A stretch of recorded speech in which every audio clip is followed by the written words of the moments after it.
host of the African History Network show. It is Friday, August 11th, 2023, and we are live. So I just finished doing Roland Martin Unfiltered, just finished appearing on this show. And we talked about this story that just broke. I know TMZ has a story about this, but the Daily Beast is the first article I saw dealing with this.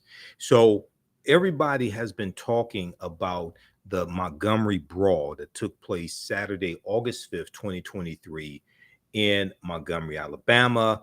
And we've seen the viral videos of a melee that took place when you had an African-American co-captain of a ship asking some white people in a boat to move their boat along, okay?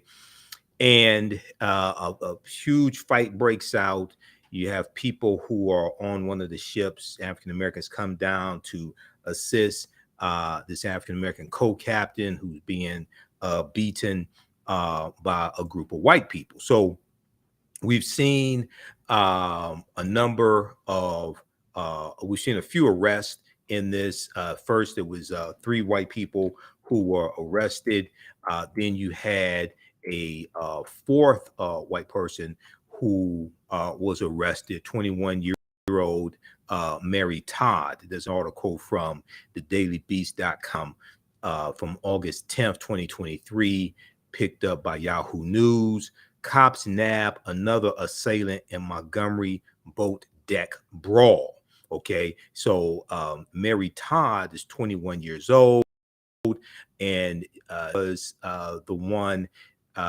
She was a white woman who was we see in the purple shirt apparently, and she was kicking the African-American man, the captain of the ship. Okay, so what just happened is that the person that so many people have been talking about, who was ostensibly known as Folding Chairman, his real name is Reggie Ray.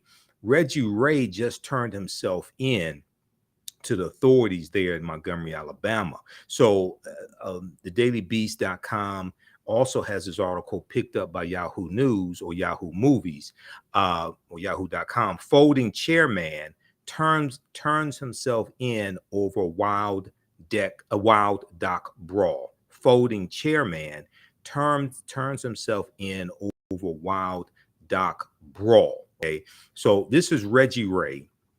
He's 42 years old, and I talked about this on Roland's show because to me, it seemed like he was coming to the aid of the African-American co-captain, whose last name is Pickett. It seemed like he was coming to his aid to help him. Okay, now he's not so far. Reggie Ray has not been charged with assault. Okay, he's being charged with disorderly conduct. All right, disorderly conduct. So the 42-year-old man seen wielding a folding chair in the viral melee on an Alabama riverfront has handed himself in almost a week after the wild brawl. Has turned himself in almost a week after wild brawl. Now, Reggie Ray was charged with disorderly conduct and was being housed in the municipal jail on Friday night, Montgomery, Alabama police said. Now, in footage that was seen around the world, Reggie Ray appeared to swing the white folding chair at several members of a group of white boaters who had launched an unprovoked attack on the Black Riverboat co-captain Damian Pickett. So Damian Pickett is the African-American man who we see in the video, and he's asking one of the people on the boat to move their boat along, and we see this group attack him. Okay, then we see these African-American men come to his rescue. Right now, Montgomery, Alabama police previously charged 3 men and 1 woman. Mary Todd, who's 21 years old, was the most recent person charged. She was the 4th person charged. Reggie Ray is the fifth person charged. He's the only African-American who's been charged so far. Montgomery police previously charged 3 men and 1 woman, all of whom are white, with third-degree assault after they jumped Damian Pickett for, quote unquote, peacefully asking them to move their pontoon boat out of the riverboat's reserved dock. They were identified earlier this week as Richard Roberts, 48 years old, Alan Todd, 23 years old, Zachary Shipman, 25 years old, and Mary Todd, 21 years old. Now, the assault on co-captain Damian Pickett enraged passengers and crew on the Harriet II riverboat, so much so that one 16-year-old worker jumped overboard and swam to the shore to aid his colleague.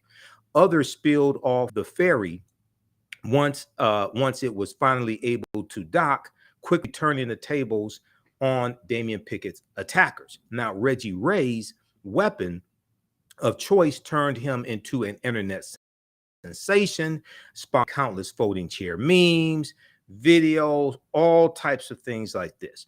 But police, according to thedailybeast.com, police were as impressed. Montgomery, Alabama police chief Daryl Albert appealed on Tuesday, this past Tuesday, which was Tuesday, August 8th, for Reggie Ray to turn himself in for further questioning. Now, in his statement to police, obtained on Friday, August 11th by local news outlet WSFA, Damian Pickett said that after the pontoon boat owners refused to move and flipped off the riverboat for more than 45 minutes, he headed ashore on a smaller boat to move the pontoon boat a few feet up. But one of the now arrested men, one of the white men, yelled, quote, "If you touch my boat, I'm going to beat your ass," he said. Okay, this is according to co-captain Damian Pickett when he was interviewed by Montgomery, Alabama police. Okay, he said that one of the men told him, if you touch my boat, I'm going to beat your ass. Now, as 3 men suddenly launched on co-captain Damian Pickett, he claimed that one of his assailants told him, quote, "I'm going to kill you, MF," end quote. Now, while police say they didn't find enough evidence to warrant hate crime charges, okay, and hate crime is, there's federal statutes for hate crime, so is not based upon what people think a hate crime is based upon there's a legal standard for hate crimes, and you have to meet the legal standard for something to be classified as a hate crime and to be able to prosecute something as a hate crime. Okay, now, while police said they did not find enough evidence to warrant hate crime charges, the mother of a 16-year-old boy assaulted in the melee reportedly told police officers that she heard one attacker tell F that N-word moments before the attack. Okay, F that N-word moments before the attack. Now, so those that watch my show, you know, I really try not to curse. I don't do a lot of cursing, anything like that. So you can fill in the blanks. Okay. Now, the Harriet II's captain Jim Cottrell, who is a white man, Jim Cottrell, told the Daily Beast on Tuesday, August 8th, that he also believed that his co-captain Damian Pickett was attacked because he was Black or African American. Captain Jim Cottrell said, quote, "It makes no sense to have 6 people try to beat the snot out of you just because you moved their boat up a few feet." Just because you moved their boat up a few feet.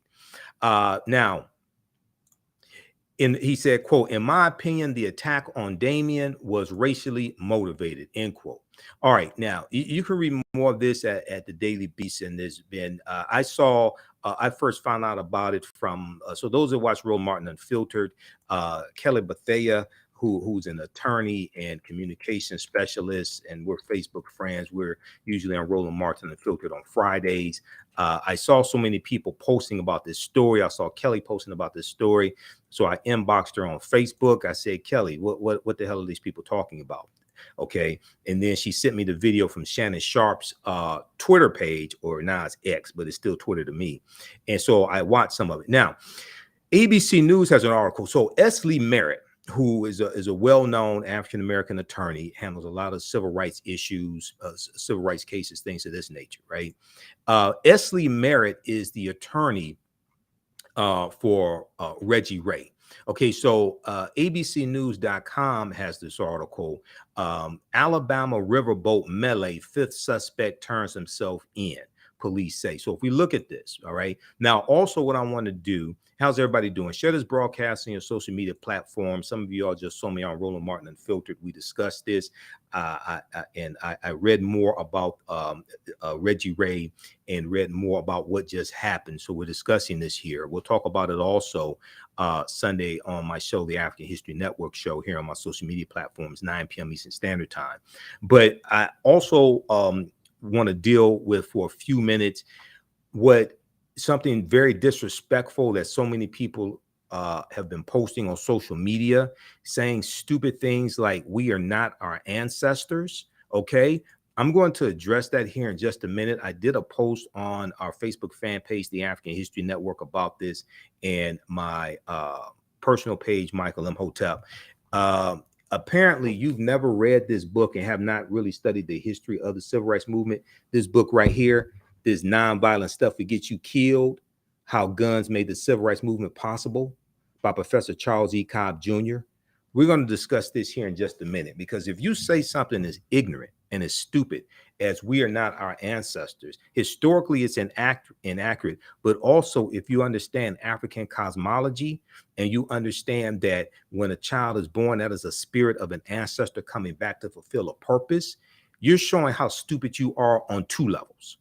So we're going to deal with that in just a minute as well. So when we look at this here, Alabama riverfront melee, fifth suspect turns himself in, police say.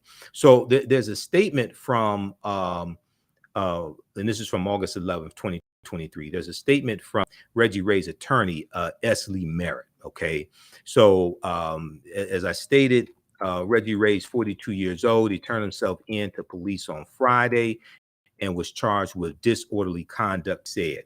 He's currently housed in the municipal jail. Now, hopefully bail will be set soon for him. Hopefully all these people that have been putting out these social media memes, talking about the folding chair and him and all this stuff, hopefully they'll contribute to his legal defense fund. Okay. Hopefully they'll financially support this brother. People who've been making money, selling, if they monetize videos, anything like that. But even if they didn't, okay, hopefully we will donate to this brother's legal defense fund. Now, an attorney for Reggie Ray, who is African-American, as I stated, told ABC News his client was, quote, involuntarily roped into the disorderly conduct initiated by a violent white mob. Quote, involuntarily roped into the disorderly conduct initiated by a violent white mob. Lee Merritt, attorney Lee Merritt, went on to say, quote, Mr. Ray, he went on to say, Mr. Ray will continue to participate with the ongoing investigation concerning the same, and is committed to be forthcoming about his limited role in the brawl, Okay, so we see a picture here of the assault on Damian Pickett, who is the African-American co-captain of the Harriet II ship. Now, Reggie Ray's arrest follows that of 21-year-old Mary Todd, who was booked and charged with one count of assault in the third degree on Thursday, August 10th, as I stated. Okay, so Mary Todd was the white woman who is 21 years old. And this is according to the Montgomery Police Department. Okay, so she was booked on third-degree assault charges. Two other suspects turned themselves in to the Montgomery Police Department on Wednesday. The department said, as I stated. So read the rest of this article. And they're dealing with assault charges as well. Now, another suspect, Richard Roberts, a 48-year-old white male, was the first to turn himself in on Tuesday, August 8th, after charges were filed. Now, Roberts was charged 2 counts of third-degree assault. Okay, so check this out. Now, there is the other thing that I want to discuss here. So it looks like this could be very much a situation of Reggie Ray was acting in defense of Damian Pickett. Okay, now I want to hear from the police the justification of disorderly conduct charges. Okay, if this goes to court, I want to see how this plays out.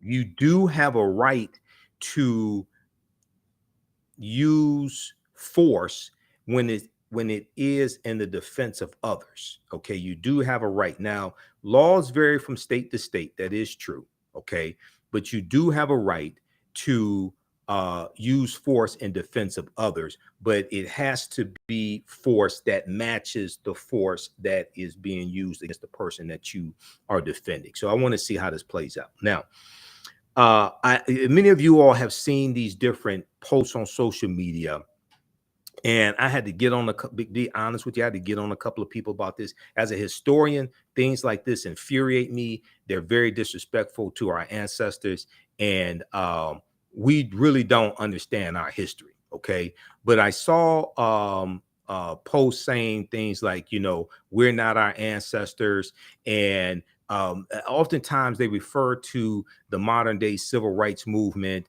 You have this idiotic term floating around, respectability politics. I have absolutely no clue what the hell that is. That's just something that popped up in like the last 10, maybe 15 years. But oftentimes people confuse respectability politics with self-respect. Okay. Oftentimes people confuse what they call respectability politics. They confuse that with self-respect. So I did this post on our Facebook fan page, The African History Network, and my personal page, Michael Imhotep. And I posted the cover of this book here, This Nonviolent Stuff Will Get You Killed, How Guns Made the Civil Rights Movement Possible. And I'm scrolling down to the post that I did. All right. So I did this post August 7th. And what I said was how disrespectful it was to make a statement like this. Okay. And let's see here. Let's flip over to this. I want you to see this. Everybody share this broadcast on your social media platforms. Invite your friends to tune in. Okay.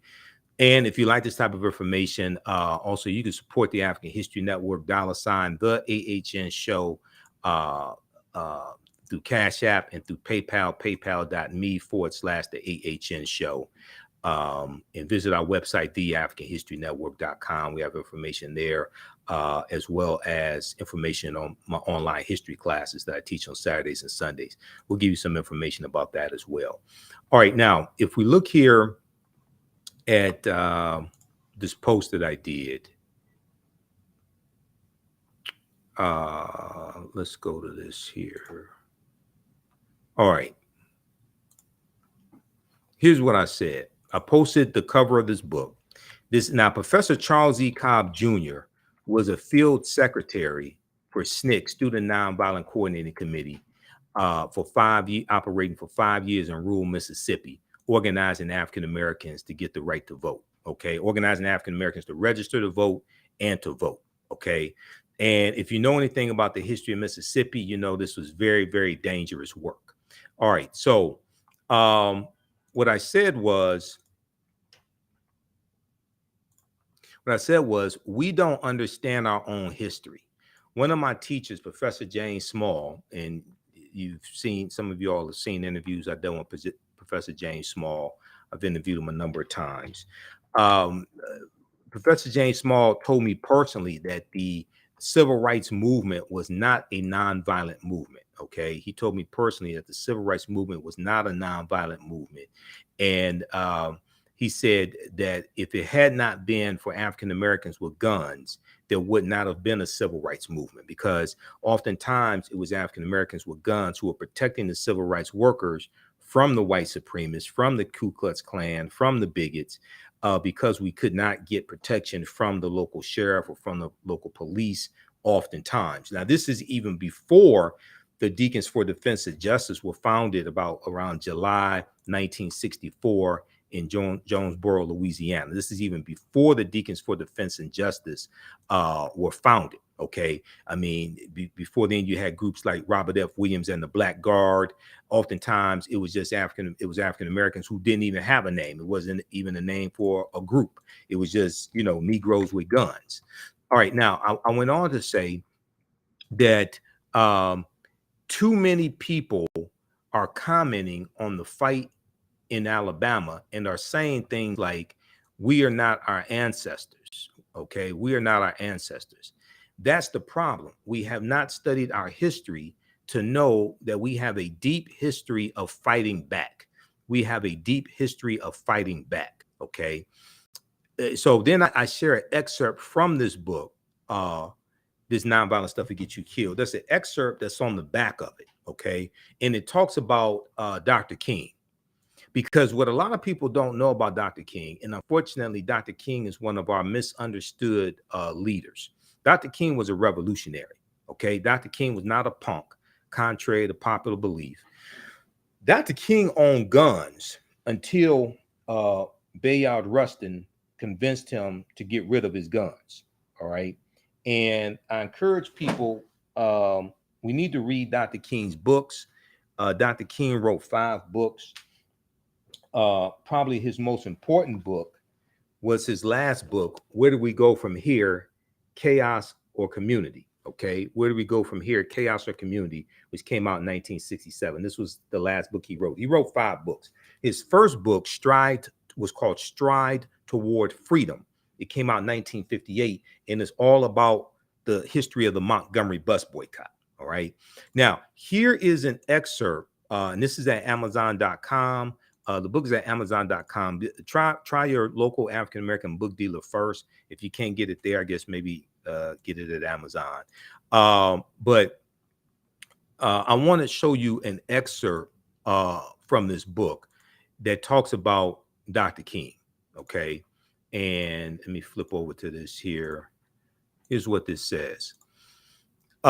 This Nonviolent Stuff That Gets You Killed, How Guns Made the Civil Rights Movement Possible. So this book came out December 4th, 2015 by Professor Charles E. Cobb Jr. Visiting Martin Luther King Jr. during the Montgomery Bus Boycott. Okay, so this took place, this melee, this brawl took place in Montgomery, Alabama, this place where the Montgomery Bus Boycott took place. Now, keep in mind, Montgomery is the capital of Alabama, all right? The Montgomery Bus Boycott takes place from December 5th, 1955 to December 20th, 1956. It lasted 381 days. It was scheduled to only last 1 day. It ended up lasting 381 days. So visiting Martin Luther King Jr. during the Montgomery, Alabama bus boycott, journalist William Worthy almost sat on a loaded pistol. Journalist William Worthy almost sat on a loaded pistol. Just for self-defense, Dr. King assured him. Just for self-defense. Now, it was not the only weapon that Dr. Martin Luther King Jr. kept for such a purpose. All right. One of his advisors remembered the Reverend's Montgomery, Alabama home as an arsenal. Okay, as an arsenal. Now, keep in mind, Dr. King's house there in Montgomery, Alabama was firebombed twice in 1956 during the Montgomery bus boycott. Okay, and also during the Montgomery bus boycott, Dr. King tries to get a concealed pistol license as well in 1956. All right. He was denied the concealed pistol license. The whole way a lot of the history of the civil rights movement has been told is false. Okay. If it had not been for African Americans with guns protecting civil rights workers and using the guns against the Klan, against the bigots, against the white supremacists, there would not have been a civil rights movement, period. We have a long history of armed resistance in this country. The civil rights movement was not a nonviolent movement. And you have civil rights superstars out here who are lying, saying it was, okay? And they are financially profiting. Let me put it like that politely. They are financially profiting from marketing the modern day civil rights movement as a nonviolent movement. It was not. Now, like Dr. King, many ostensibly nonviolent civil rights activists, quote unquote nonviolent, but prefaced by the word ostensibly, which means to give the outward appearance of one thing, but the reality is something different. Like Dr. King, many ostensibly, quote unquote, nonviolent civil rights activists embraced their constitutional right to self-protection. Yet this crucial dimension of the Afro-American freedom struggle has been long ignored by history. And the reason why is because if we knew that we fought back differently back then, we would fight back differently today. This is I'm not talking about vigilantism, but African Americans have a history of armed resistance and protecting ourselves, using guns to protect ourselves, exercising using our Second Amendment right, going back to after the Civil War ends and going during the Reconstruction era. Okay, we were arming ourselves then because you had African American men who fought in the Civil War. There's going to be close to about 200,000 African American men who serve in the Civil War. The U.S. Army on behalf of the Union and the Navy. We learn military strategy. We learn how to use guns. We learn how to shoot if we didn't already know how to shoot. Okay, we learn how to kill. We learn how to fight. We're going to use those skills to protect our communities when we're being attacked by the Klan, when we're being attacked by the White League, when we're being attacked by the Knights of the White Camellia and these other white supremacist organizations. And when Reconstruction ends in 1877, with the compromise of 1877 between the Republicans and the Democrats to allow Rutherford B. Hayes, the Republican candidate for president, to become president, and he agrees to remove the remaining Union troops out of the South so that the white supremacists can take back control of the local government and the state legislature. When we're being terrorized by white supremacists after Reconstruction ends, we're using our military skills and our skills with weaponry, firearms, things of this nature. We're using that to protect our community. Now, there are going to be times, of course, when we end up losing. It's just too many white people, too many bullets. But we usually, our history is we fought back and we shot back. Even when you deal with Tulsa, Oklahoma, June 1st, 1921, a lot of people, when they talk about this story, they talk about the fact that, okay, Tulsa was burned down. You had 10,000, 15,000 white people that came in and burned it down. Well, wait a second. There were a lot of retired World War I African-American veterans in North Tulsa who were armed. We fought back. We shot back. But what really set off the Tulsa Race Massacre was after Dick Rowland was arrested, the 19-year-old African-American man who a couple of days before he is getting onto an elevator at an office building in downtown Tulsa, and the different versions of the story, but he trips. He reaches out to grab the arm of Sarah Page. She's a 17-year-old elevator operator. She screams. Okay, white people come running, and they think that Dick Rowland did something to her, attacked her, something like that. That wasn't the case. And she never made allegations that he attacked her or tried to rape her or anything like this. Okay, but as the story spreads and it gets printed in the white newspaper, things like this, it gets totally twisted around, right? So Dick Rowland is arrested. He's there he's in the jail. There's an African American deputy sheriff. Okay, there's an African American deputy sheriff. You have a group of dozens of African American men who are armed to the teeth, who show up at the jail to protect Dick Rowland, to keep Dick Rowland from being taken out. So there's a mob of white people, white men, somewhere around 500, maybe more. Okay, and it starts out is maybe about 75 African American men. Some go back, get other brothers. They come back with their guns. They go back, get other brothers, come back. So it's about 200 African American men with guns to protect Dick Rowland and back up the African American sheriff. There's an altercation between one African American man with a gun and one white man, and it goes something like, he says, "What are you doing with that gun?" or something like that. There's a tussle over the gun goes off, and people run. All right.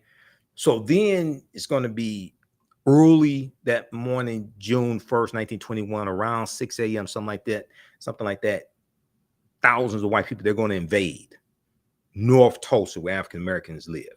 Okay, they're going to burn down about 1,200 homes, something like that. The Red Cross put the estimate at about 300 African Americans were killed. It's believed that there's a lot more than that, because there are reports of people seeing black bodies being dumped in the river. Also, you're going to have African Americans who flee North Tulsa and go into surrounding towns, and they're wounded, and they're going to die there as well. Okay, so we don't know the exact number. All right, we have a history of fighting back. We have a history of armed resistance in this country. Okay, so if we go back here quickly to this excerpt from this book, this Nonviolent Stuff That Gets You Killed, How Guns Made the Civil Rights Movement Possible. Okay, like Dr. King, many ostensibly nonviolent civil rights activists embraced their constitutional right to self-protection, yet this crucial dimension of the Afro-American freedom struggle has been long ignored by history. In this Nonviolent Stuff That Gets You Killed, Professor Charles E. Cobb Jr. recovers this history, describing the vital role that armed self-defense has played in the survival and liberation of Black communities. The civil rights movement was not a nonviolent movement. Now, we weren't vigilantes like the Ku Klux Klan were vigilantes. We are defending ourselves. You coming to attack us. We ain't, generally speaking, we ain't going into your neighborhoods trying to attack you. You're coming to attack us. You're attacking us when we try to vote. You attack us when we start businesses that are more successful than yours. When you study Ida B. Wells, and just bear with me because I'm here a lot. This is going longer than I thought it was going to go. Okay, because I got a lot of work to do. I have to prepare to teach class tomorrow, 2 p.m. Okay, when you study Ida B. Wells, right? We know she co-founded the NAACP 1908. We know she was part of the Niagara Movement 1905. Ida B. Wells led a camp. She was very active in the anti-lynching movement, right? The way that Ida B. Wells got involved in the anti-lynching movement was after the mosque, what are known as the mosque store murders of 1892 in Memphis, Tennessee. Okay, the mosque store murders, MOSS, the mosque store murders of 1892 in Memphis, Tennessee. And this deals with Tom Moss, who was a postal carrier, but he was a successful African-American businessman. Okay, and he owned the People's Grocery Store there in Memphis, Tennessee. And there was it was a successful grocery store, and there was a white competitor who was jealous of the success, that Tom Moss was having. And he accused Tom Moss of taking some of his African-American customers. Okay. So this, and now there's a good, we do like it in the online history classes I teach. Like I teach one class, Black resistance movements from the Haitian Revolution, U.S. Civil War, Civil Rights Movement, the Black Power Movement, 1800 to 1968. I do this on Sundays, 2 p.m. Eastern Standard Time. We discuss all this stuff and we highlight different examples of us fighting back, right? This article here is from 13.org and PBS.org, Public Broadcasting System. The Rise and Fall of Jim Crow, Ida B. Wells forced out of Memphis, Tennessee, 1892. Okay, so what happens is that this white store owner, okay, a white competitor, he gets upset with Tom Moss and he sends some off-duty sheriff deputies to Tom Moss' store at night to destroy the store. Okay. Now, Tom Moss and his friends, two of his friends, are there at the store at night, and they don't know that these are off-duty sheriff deputies. Okay. So Tom Moss and his friends shoot back, rightfully so. They shoot back. So a gun battle breaks out, right? And several white sheriff deputies were wounded. Now, Tom Moss and his two friends and 100 other African-American supporters were arrested. Now, they're defending themselves. They have a Second Amendment right to arm themselves. And along with that right, it does come responsibility for you to safely store your gun, safely use your gun, things of this nature, right? They're defending themselves against these vigilantes coming to destroy the store. Tom Moss, his two friends, and 100 other African-American supporters get arrested. Several nights later, masked vigilantes, I'm pretty sure they were armed with guns. Masked vigilantes dragged Tom Moss and his two friends from their jail cell, took them to a deserted railroad yard, and shot them to death. They were lynched for defending Tom Moss's grocery store. So we get segregated. We create economically viable businesses. You get upset for us being economically successful after you segregate us. So now you want to come and inflict violence upon us. Now, enraged by their deaths, Ida B. Wells lashed out at the refusal of Memphis, Tennessee police to arrest the well-known killers. Ida B. Wells encouraged, now pay attention to this because we also have a history of economic withdrawal strategies. Fighting back with economic boycotts. So we armed ourselves, defended ourselves with guns and bullets, and we also used our dollars like bullets and took out some of these businesses by redirecting our dollar and boycotting white-owned businesses. Okay, maybe not all white businesses, but those who are harming us, things of this nature, right? So I had encouraged African Americans to protest these killings with, and I'm trying to blow this up so you can see it here, increase the font size. Encourage blacks to protest with boycotts of white-owned stores and public transportation. We have to, as Dr. King said, April 3rd, 1968, in his last speech, I've been to the mountaintop. He said we have to find a way to redistribute the pain, and he called for economic boycotts. He said boycott Hart's Bread, Coca-Cola, Wonder Bread, and Seal Test Milk in Memphis, Tennessee. Okay, he said take your banks out of the banks downtown, put your bank in Tri-State Bank, which was a black-owned bank.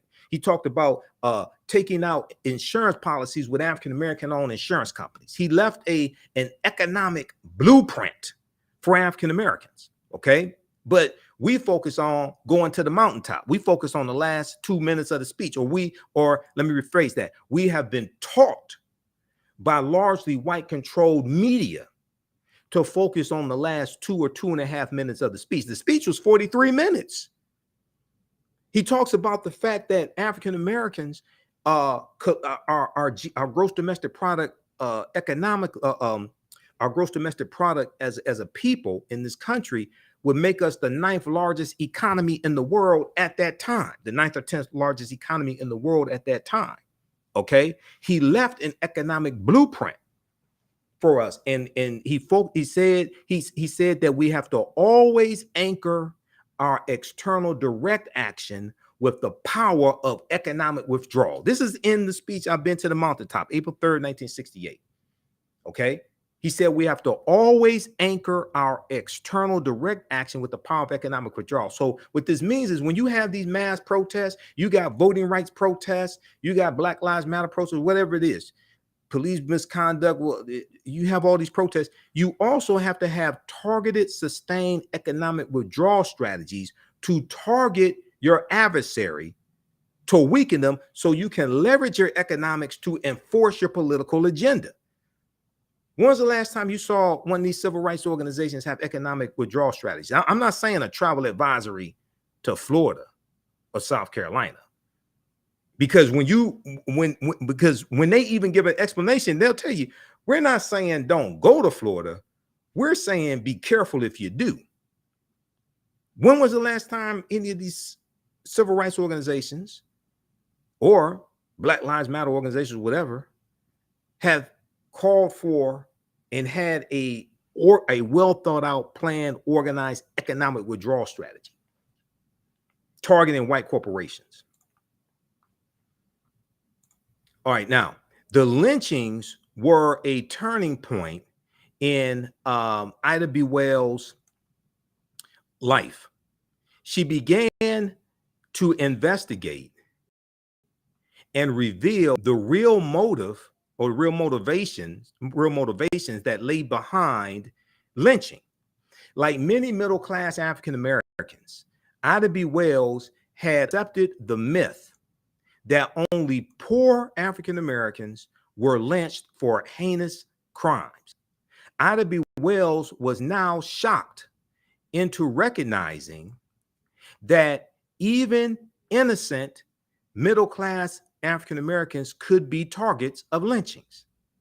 As Ida B. Wells investigated the reasons for lynchings, she discovered that a number of victims of African American men who were victims of lynching were lynched not for rape, but for having sexual relations with consenting white women. She discovered a number of African American men who were lynched for having consenting sexual relations. She discovered a number of African American men who were lynched for having consenting sexual relations with white women. Okay.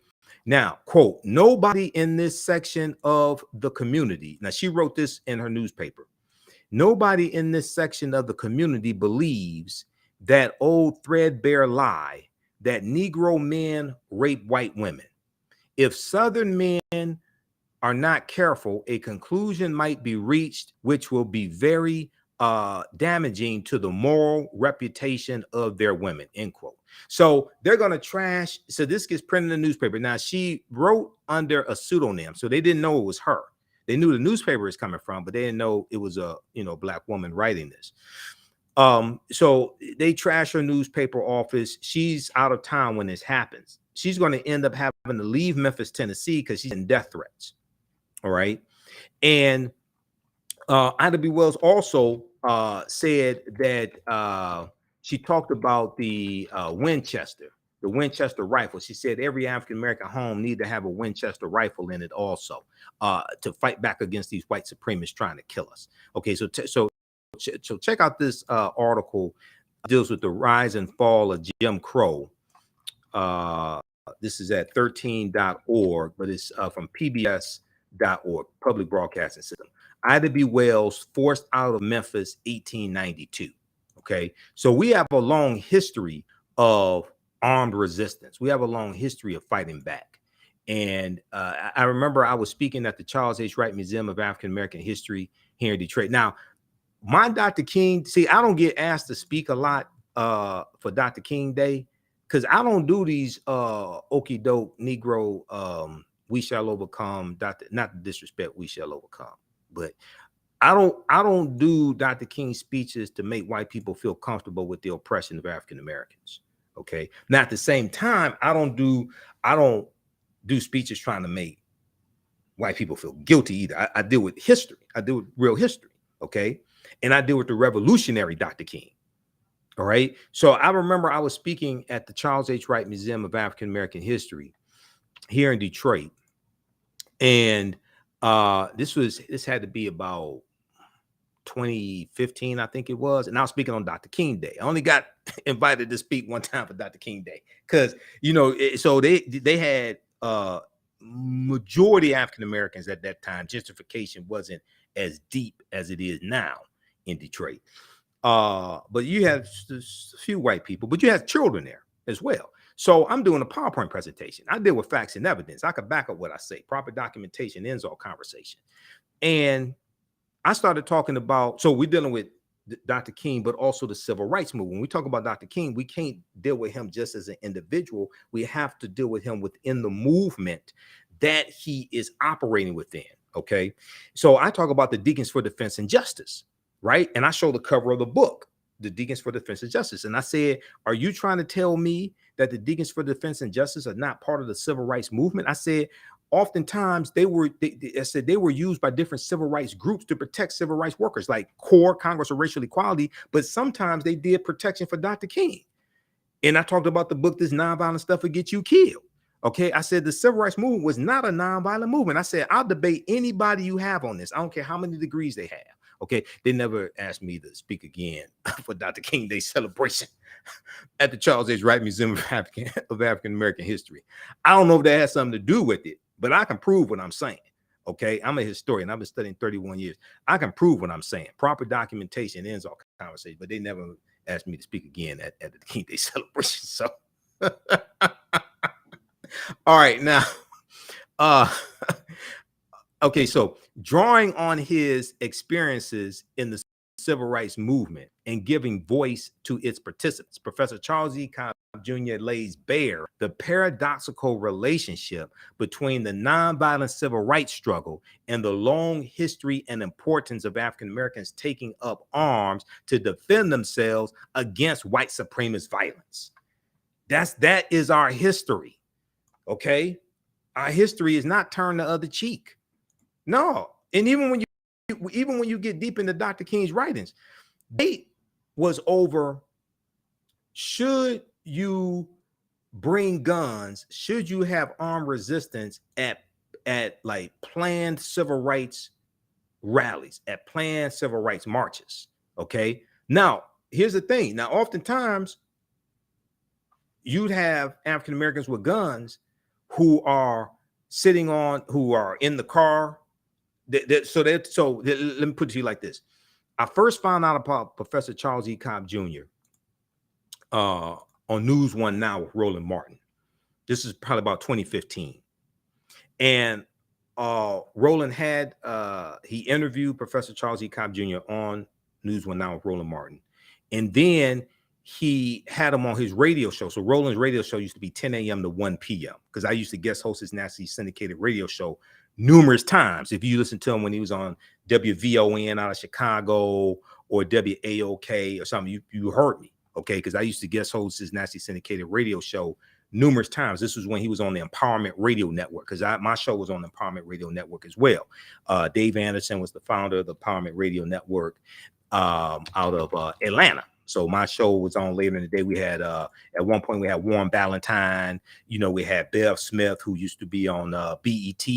I think her show was Our Voices on BET. Bev Smith, she was on the radio station. Rashad Ritchie, he was on the radio station as well. Okay, so Roland had Professor Charles E. Cobb Jr. on his radio show later that day for 2 hours, and Professor Charles E. Cobb Jr. is just breaking down story after story after story of armed African-American resistance during the civil rights movement. And what he said was, he said when like a lot of the civil rights workers, like a lot of the youth civil rights workers came from the North and went down south, especially like 1964 Freedom Summer, right? They came from the north, went down south, and you had white people, you had like white youth, white teenagers, white college students who were part of the civil rights movement as well.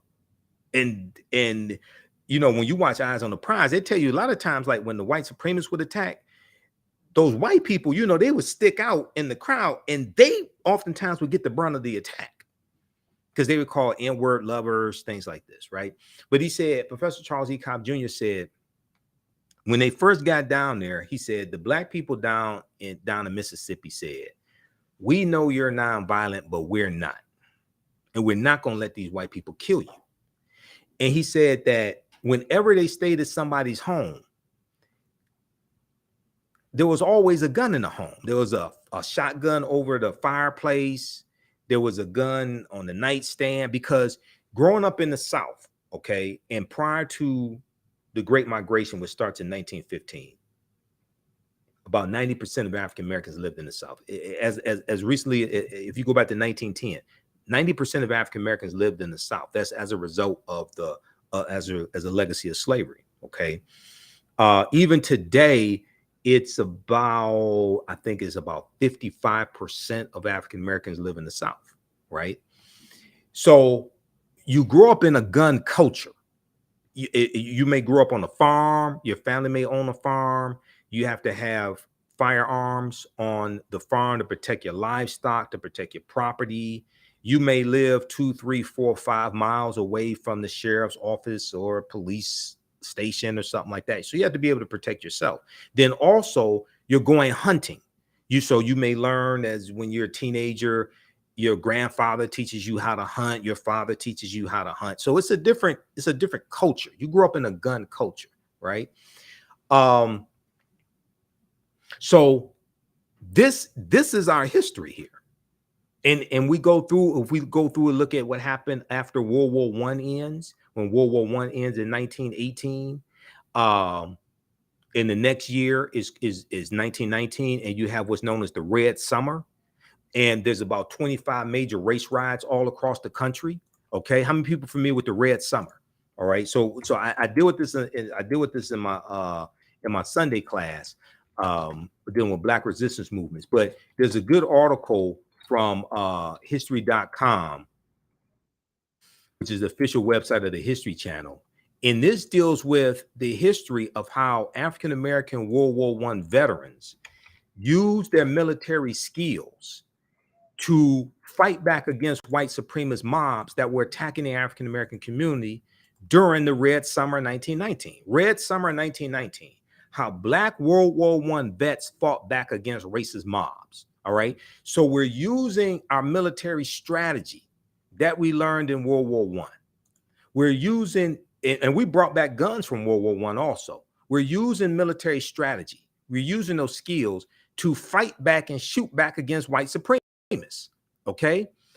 Just an excerpt from this article. White sailors really home from the war had been on a days-long drunken rampage, assaulting and in some cases lynching Black people streets. Okay, so they're talking about the race riot in July 1919 in Washington D.C., because there are about 25 major race riots across the country in 1919. It's called the Red Summer. James Weldon Johnson, who wrote the lyrics to what would become known as Lift Every Voice and Sing, the Black national anthem, he named it the Red Summer because the streets of America were flowing with blood.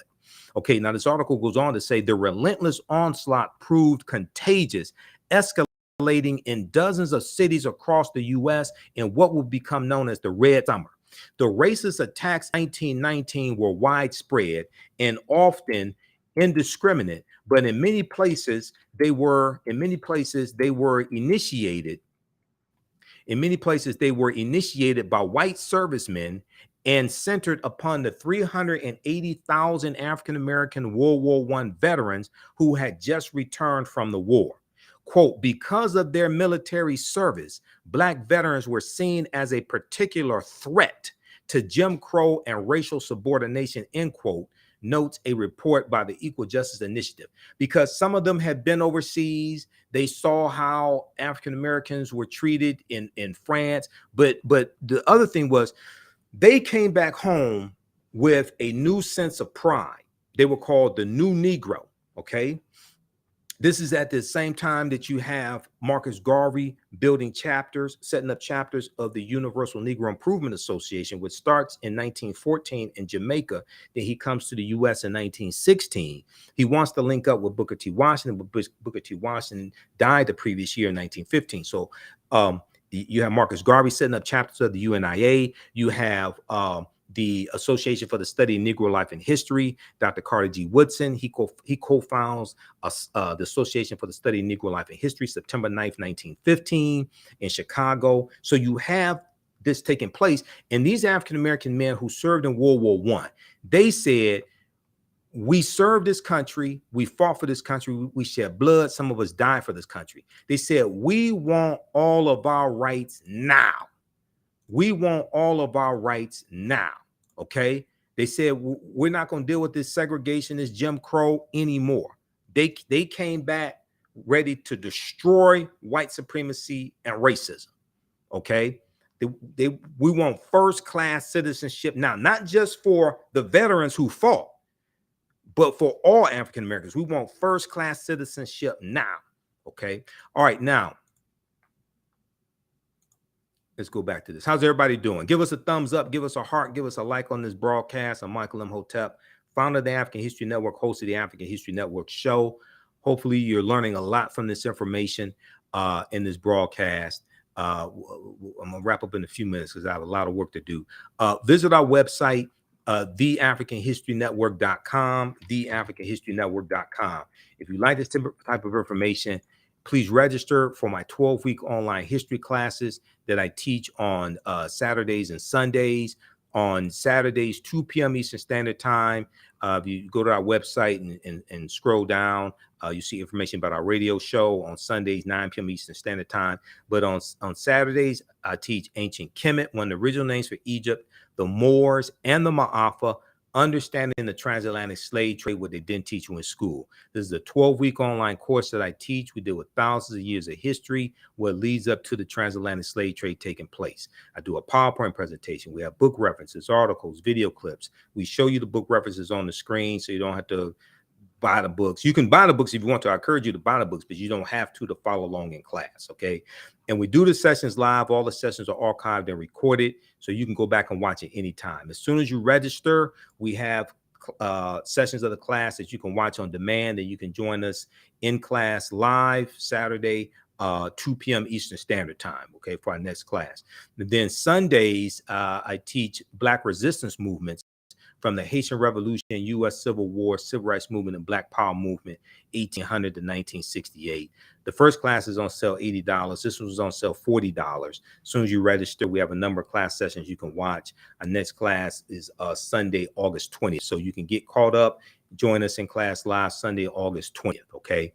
And then we also have the information, our PayPal, Cash App information here on the website as well. $ the AHN show through Cash App. So if you learn anything from this broadcast, if you like it, you want to support us, $5, $10, $15, whatever it is, that helps us keep doing the research, stay on the air, keep broadcasting, upgrade equipment, etc.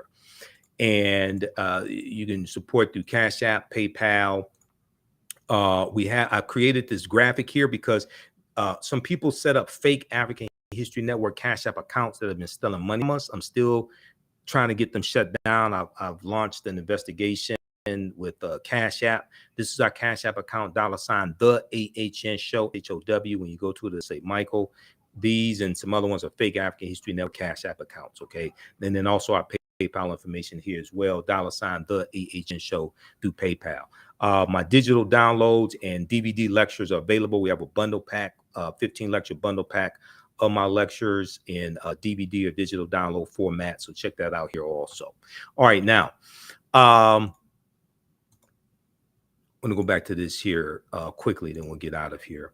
Okay, so the Red Summer of 1919, this is just one example of armed self-defense, okay? Just one example. Indeed, many African-American soldiers returned from the war armed with a renewed determination to fight segregation and a near constant barrage of brutality. Okay, So read the rest of this article here. It's a fascinating article that deals with this history of armed self-defense. We know there was a huge race riot in July 1919 in Chicago, okay, which was part of the Red Summer. Name of this article, Red Summer of 1919, How Black World War I Vets Fought Back Against Racist Mobs. All right.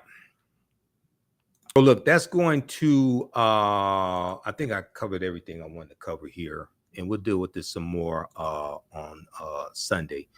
But hopefully you learned a lot here, but keep in mind, saying things like we are not our ancestors is highly disrespectful and it's stupid.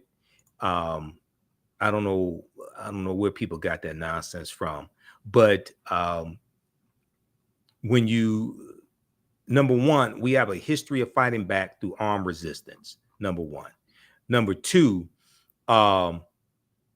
understanding African cosmology. Like if you read the book from Dr. Marimba Ani, Let the Circle Be Unbroken, understanding African cosmology, when a child is born, that is a spirit of an ancestor coming back to fulfill a purpose.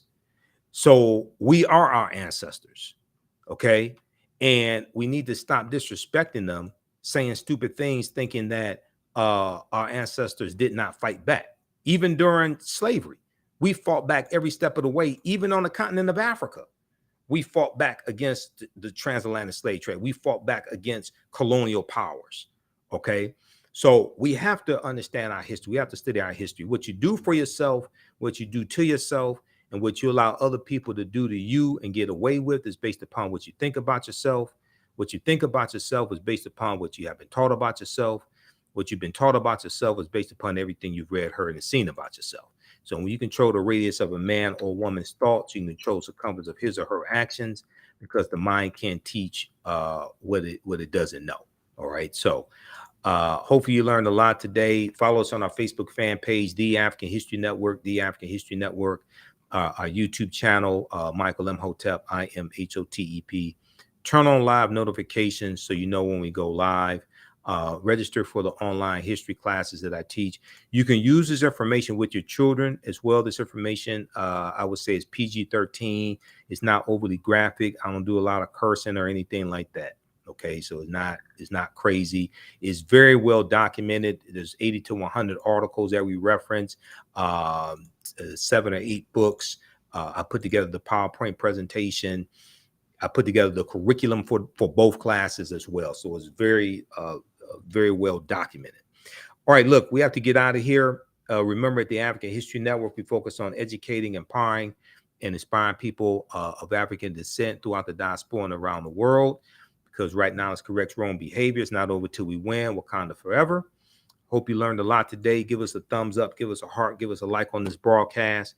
We'll talk to you next time. Peace.